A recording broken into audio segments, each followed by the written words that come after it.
नमस्कार, you and yoga में पुनः आपका स्वागत। आज हम अथर्ववेद से एक मोटिवेशनल श्लोक लेंगे जिसमें हमें आगे बढ़ने के विषय में बहुत ही अच्छा मार्गदर्शन दिया गया है। देखते हैं ये अथर्ववेद का श्लोक आपकी स्क्रीन पर जो दिखाई दे रहा है, इसमें क्या कहा गया है। शुक्रोसि भ्राजोसि स्वरसि ज्योतिरसि आपनुहि श्रेयां समति संक्रामः।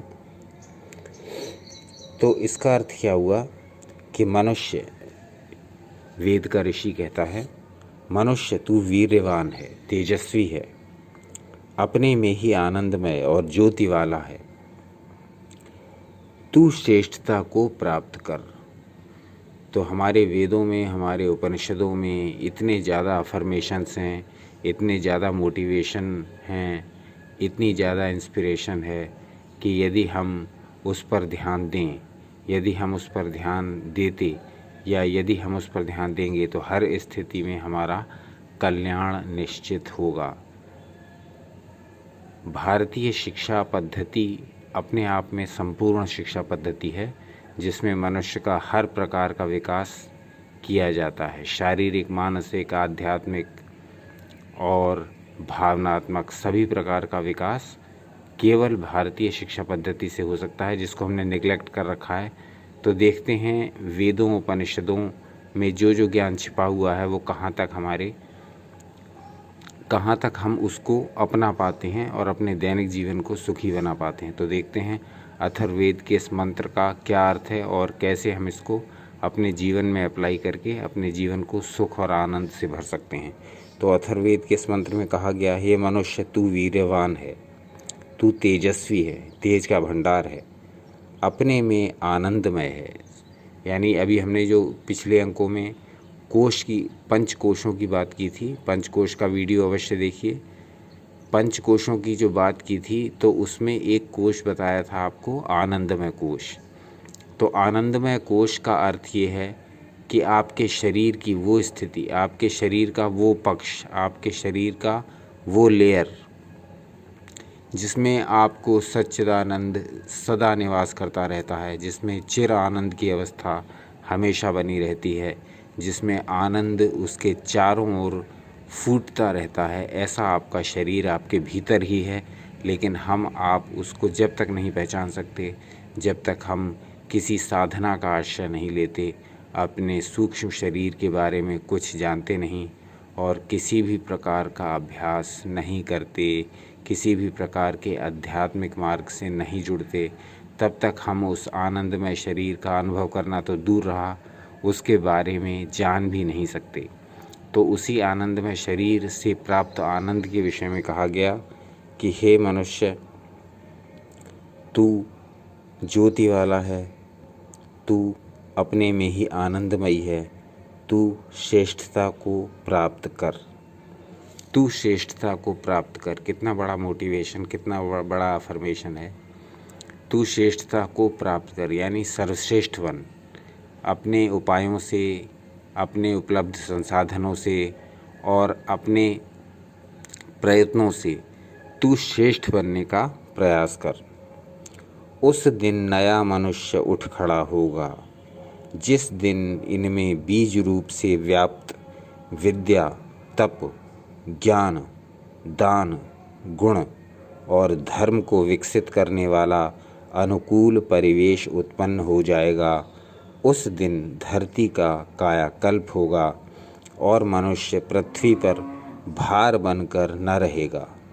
जन्म भर घटने की समस्या न रहेगी, क्योंकि शिक्षा के द्वारा वे आत्मशक्ति को पहचान जाएंगे। कितनी बड़ी बात इस श्लोक में कही गई अथर्ववेद के, कि जिस दिन इसमें बीज रूप से व्याप्त, यानी आपके अंदर वो सब चीज़ मौजूद है, वो सब गुण मौजूद हैं, वो सब आनंद मौजूद है, उपस्थित है, जो आपको अत्यधिक सुखी और शक्तिशाली बनाता है। आपके अंदर विद्या उपलब्ध है, आपके अंदर तप उपलब्ध है, आपके भीतर ज्ञान, दान, गुण और धर्म आपके भीतर सभी निवास करते हैं। परंतु कैसे? कहा गया बीज रूप से व्याप्त, यानी वो अपने सूक्ष्म रूप में हैं, बीज रूप में हैं। और वो फल कब बनेंगे और वो वृक्ष कब बनेंगे, वो जब ही बनेंगे, उनमें फूल कब आएंगे, वो जब ही आएंगे जब आप इस बीज रूप आपके अंदर जो जो गुण छिपे हुए हैं, आप उन बीज रूप गुणों को विकसित कर लेंगे, तब जाकर के आपके व्यक्तित्व में उन श्रेष्ठ गुणों का फल दिखाई देगा, फूल दिखाई देगा, और आपका जीवन, आपका व्यक्तित्व पूरी तरह से उन गुणों का वृक्ष बन जाएगा जो हैं विद्या, तप, ज्ञान, दान, गुण और धर्म। तो ये बीज रूप में है सभी के अंदर, हमारे और आपके सभी के अंदर।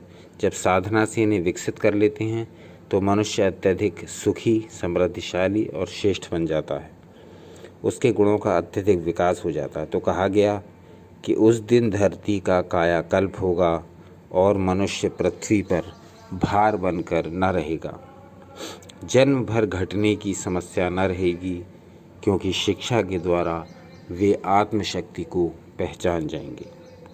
जैसे कि स्वामी विवेकानंद ने कहा कि हमारा अंतिम ध्येय मनुष्य का विकास करना है, मनुष्य के भीतर मनुष्यत्व का विकास करना है। तो जिस शिक्षा के द्वारा मनुष्य की इच्छा का प्रवाह और आविष्कार संयमित होकर फलदायी बन सके, उसी का नाम शिक्षा है। तो ये शिक्षा, यदि हम इस शिक्षा के मर्म को जानना चाहते हैं, यदि हम इस शिक्षा के फल को प्राप्त करना चाहते हैं और इस शिक्षा के द्वारा अपने जीवन को उन्नति की ओर अग्रसर करना चाहते हैं, तो हमें अपनी शिक्षा का पैटर्न बदलना होगा, हमें अपनी शिक्षा का स्वरूप बदलना होगा, हमें अपनी शिक्षा की जड़ें बदलनी होंगी। आधुनिक शिक्षा हमें केवल व्यवसायी बना रही है, हमें केवल बाबू बना रही है और हमें केवल पैसा कमाने के लिए प्रोत्साहित कर रही है। वर्तमान शिक्षा का न तो शरीर से कोई संबंध है, न मन से कोई संबंध है, न भावनाओं से कोई संबंध है और न ही अध्यात्म से कोई संबंध है।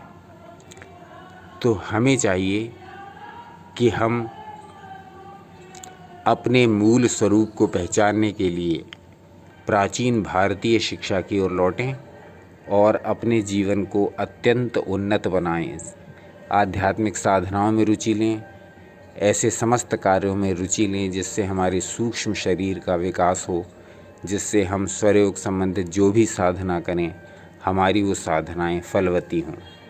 तो ये कुछ स्फुट विचार थे, छुटपुट विचार थे, जो हमने पिछले अंक में भी कल आपके साथ साझा किए थे और आज के अंक में भी हम आपके साथ साझा कर रहे हैं। अब हम विचार कर रहे हैं कि शीघ्र ही दूसरे ग्रंथों को भी इस चैनल पर लाया जाए। तो यदि दूसरे ग्रंथों को इस चैनल पर लाते हैं तो आपके इस बारे में क्या विचार हैं, वो आप कमेंट करके अवश्य बताइएगा। तो देखते रहिए आपका अपना चैनल यू एंड योगा। अपना अनमोल समय हमें देने के लिए बहुत बहुत धन्यवाद।